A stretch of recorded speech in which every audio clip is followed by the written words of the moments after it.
እዚህ ጋር የምናየው የሞባይል አፕሊኬሽን የፋሚሊ ሊስት ሞባይል አፕ ነው። አፑ በመጀመሪያ ከፕሌይ ስቶር ዳውንሎድ ስታደርጉትና ልክ ስትጭኑት ወደዚህኛው ፔጅ ነው ይዟችሁ የሚመጣው። በዚህ ፔጅ ላይ ሳይን አፕ ነው።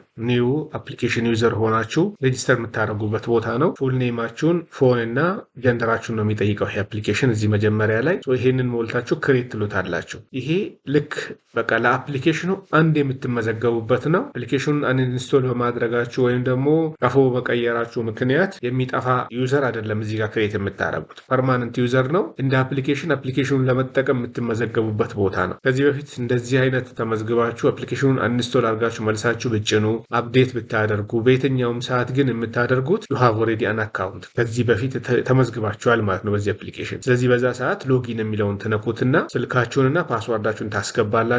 ሎጊን ሳይን ትሉታላችሁ። ይህንን ፓስዋርድ ከረሳችሁት ረጅም ጊዜ ከቆያችሁ፣ ምክንያቱም በየጊዜው ፓስዋርድ ስለማይጠይቅ አፕሊኬሽኑ እየተጠቀማችሁት እያለ እንደዚህ አይነት የስልክ መቀየር ወይም ደግሞ አንስቶል አድርጎ መልሶ ኢንስቶል የማድረግ ነገር ከጥቅማችሁ ፓስዋርዳችሁን ከረሳችሁት ደግሞ ፎርጎት የሚላላችሁ ፎርጎት ላይ እዚህ ጋር ስልካችሁን አስገብታችሁ ሴንድ ስትሉት በቴሌግራም እና በኤስኤምኤስ ፓስዋርድ ይመጣላችኋል። እሱም ፓስዋርድ ለማስገባት ስልካችሁና ፓስዋርዳችሁ እዚህ ጋር አስገብታችሁ ሎጊን ታደርጋላችሁ። መመዝገብ ያስፈለገበት ብቸኛው ምክንያት ውስጥ ከገባችሁ በኋላ የራሳችሁን ሩት ፋሚሊ ክሬት ማድረግ፣ በዛ ሩት ፋሚሊ ውስጥ የሆነ ሰው ክሬት አድርጎ ያደራጀውን ዳታ ጆይን ለማድረግ፣ ሞዲፋይ ለማድረግ፣ ልጅ ለመመዝገብ፣ ባዮግራፊ ለማስተካከል፣ ኮንታክት ዲቴሎችን ለመመዝገብ የግድ ዩዘሩ መታወቅ አለበት። ይህንን ሞዲፊኬሽን የሰራው ዩዘር ወይም ይህንን ፋሚሊ ትሪ ክሬት ያደረገው ዩዘር፣ አለበዚያ ደግሞ ወደዚህኛው ግሩፕ ጆይን ያደረገው ዩዘር እያልን መመለስ ስለሚያስፈልግ ነው። ስለዚህ ለዛ ሲባል ነው ይሄ የሆነው ማለት ነው። የዚህኛው ላይ ሬጅስትሬሽን ፔጁ ላይ ስማችሁን ከዛ ስልካችሁን 09 ብላችሁ ብታስገቡ 251 ብላችሁ ብታስገቡ ችግር የለውም። ግን የኢትዮጵያ ስልክ መሆን አለበት። ኤስኤምኤስ ወይም ደግሞ ኮልም አንዳንዴ ስለሚያደርግ ማለት አፕሊኬሽን አውቶማቲካሊ ከጀርባ ፓስዋርድ ጀነሬት አድርጎ